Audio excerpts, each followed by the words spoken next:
Good morning সবাইকে। সবাই কেমন আছেন? আমি পিয়ালি আবারও একটা নতুন ব্লগে সবাইকে স্বাগত।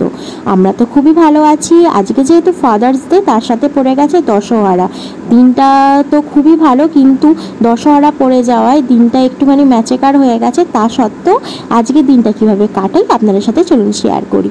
আজকে অনেক দিন পর ফাদার্স ডেটা পাওয়া গেছে, কারণ যেহেতু সোশ্যাল মিডিয়ার সাথে এই রিসেন্ট যুক্ত হয়েছি, খুব একটা ছিলাম না, সেই কারণে ফাদার্স ডেটা পালন করা স্টার্ট করেছে মাদার্স ডের সাথে সাথে।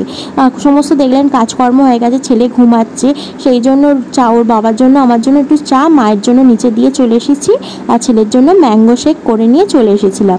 তারপরে কিছুক্ষণ পর একটু ড্রাই ফ্রুটস, ওর বাবার জন্য কর্নফ্লেক্স, আর এখানে চকোস দিয়ে দুধ দিয়েছি, আর আমার জন্য একটুখানি হরলিক্স নিয়ে এসেছে। তারপর ছেলে দেখো উঠে পড়েছে, ওকে খাওয়া দাওয়া রেডি করে দিয়েছি। আজকে যেহেতু দশহরার পুজো আছে, পুজোটা মেনলি বাড়িতেই হবে, কারণ বাড়িতে যেহেতু আমাদের মনসা গাছ আছে। কাদের কাদের বাড়িতে দশহরার পুজো অবশ্যই কমেন্ট করে বলবে। ঠাকুর মশাই এসে গেছেন, আমি পুজোর জোগাড় সমস্ত মাই করে দিয়েছে, যেহেতু আমার একটু প্রবলেম ছিল। দেখো পুজো কমপ্লিট হয়ে গেছে। আমরা যেহেতু বেনে, সেহেতু আমাদের দুবেলায় চিড়ে মুরগি খেতে হয়, বা আর একবেলা চিড়ে মুরগি, বা তোমরা মানে মোট কথা ভাত আর আঁশ জাতীয় জিনিসটা খেতে নেই।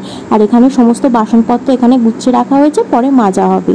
আর আজকে চলো কি রান্না হচ্ছে তোমরা তো দেখতেই পাবে। তার সাথে তোমার সাথে শেয়ার করি, আমাদের শ্বশুরবাড়ি যেহেতু বেনে, আমার বাপের বাড়িতেও দশহরা আছে। দশহরার সেম এ বাড়িতে যেভাবে পুজো হয়, ও বাড়িতেও সেই একই নিয়ম। এমনকি রান্না পুজো আছে, এ বাড়িতে শুধু থাকে বুড়ো রান্না, মানে আমার বাপের বাড়িতে, আর এ বাড়িতে মানে আমার শ্বশুর বাড়িতে আছে ইচ্ছে রান্না, যে কোনো একটা দিন করলে হয়। আর দেখো এখানে আমাদের আজকে হবে পরোটা, আলু ভাজা, আর একটু করব সিমুই। সেই জন্য সব রেডি করে নিচ্ছি। মা বললো দে, আমি অনেকটা লেট হয়ে গেছে, মা আলু ভাজাটাই করে নিল, আর আমি চলো পরোটা সিমুইটা বসিয়ে দিয়েছি। আর কারণ ছেলের ওইদিকে রুটিটাও করেছি, সিমুইটা করে নিচ্ছি। আর রাত্রিরে তো চমক আছে, তোমরা প্রথমেই দেখতে পেয়েছো, যেহেতু ফাদার্স ডে বলে কথা, সেলিব্রেট তো করতেই হবে। যেমন ওর বাবা আমাদের মাদার্স ডেটা সেলিব্রেট করেছিল, তেমনি আমি গিয়ে ফাদার্স ডেটা সেলিব্রেট করলাম।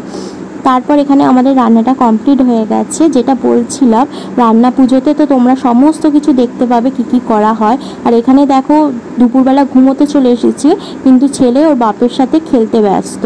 একটুখানি শুয়ে নিয়ে আবার বিকালে নেমে যাব চা করতে।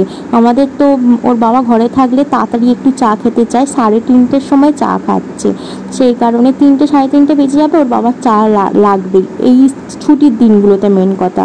তারপর দেখো আমি এসে দেখি ছেলে উঠে জানলা খুলে বসে গেছে। তারপর ওর সঙ্গে একটু খেলাধুলা করে সন্ধ্যেবেলা রান্নাপত্র করে বেরিয়ে পড়বো। কোথায় যাচ্ছি দেখতে থাকো। রান্না কমপ্লিট হয়ে গেছে, বাড়ির জন্য করে দিয়ে গেছি রুটি আর সাধারণভাবে আলু চচ্চড়ি। বাবা বললো বেশি কিছু খাবো না, সেই কারণে রেডি হয়ে ছেলেকেও রেডি করে একেবারে ওর বাবার সাথে বেরিয়ে পড়লাম। দেখো যেহেতু হেলমেট নিইনি, সেই কারণে এই দিক দিয়ে ঘুরিয়ে যেতে হবে, আলুপাড়া দিয়ে। তোমরা যারা আমার ব্লগ দেখো অবশ্যই দেখতে পাবে, আমি তো সবই শেয়ার করি তোমাদের সাথে।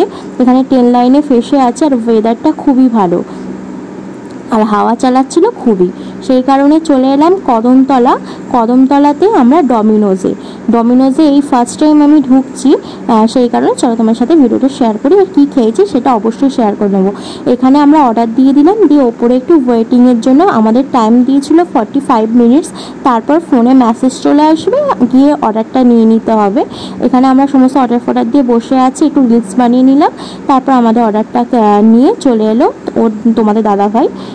এই দেখো এই পিৎজাটা অর্ডার করেছিলাম। তারপর নিচে গিয়ে আর একটা কোকের বোতল মানে স্যাশে অর্ডার করলাম। এবার খেয়ে দেখি কেমন হয়েছে। চলো, অসাধারণ খেতে ছিল, খুবই ভালো ছিল আমাদের দুজনের পক্ষে। আর আমার ছেলে একটুখানি করে খেয়েছে, ওপরে টপিংসগুলো অতটা খেতে পছন্দ করছিল না, ও শুধু নরম পাউরুটিটা খুবই খেতে ভালো লাগছিল। আর ও তো কোল্ড ড্রিঙ্কসের মানে কাপটা তো ও ছাড়বেই না, তোমরা ভিডিওতে দেখতেই পাবে। ওর তো খুবই ভালো লেগেছে, ও কোল্ড ড্রিঙ্কস পেলে আর কিচ্ছু চায় না। তখন আর পাউরুটি যে আমরা পিৎজাটা ও আর খাচ্ছে না, ওর ওই কোল্ড ড্রিঙ্কসের বোতলটাই চাই। আমরা তারপরে একটু ছবি তুলে নিলাম। দিনটা ফাদার্স ডেটা হেভি সেলিব্রেট হলো, খুবই ভালো লাগলো। অবশ্যই যারা এতক্ষণ আমার ব্লগটা দেখলে অবশ্যই কমেন্ট করে বলবে কেমন লাগলো। তোমাদের একটা কমেন্ট, লাইক, শেয়ার আমাকে আরও মোটিভেট করবে নতুন নতুন ভিডিও বানানোর জন্য। ভিডিওটা এখানেই শেষ করছি, দেখা হচ্ছে নেক্সট ব্লগে। টাটা, বাই বাই, সুস্থ থাকবে, ভালো।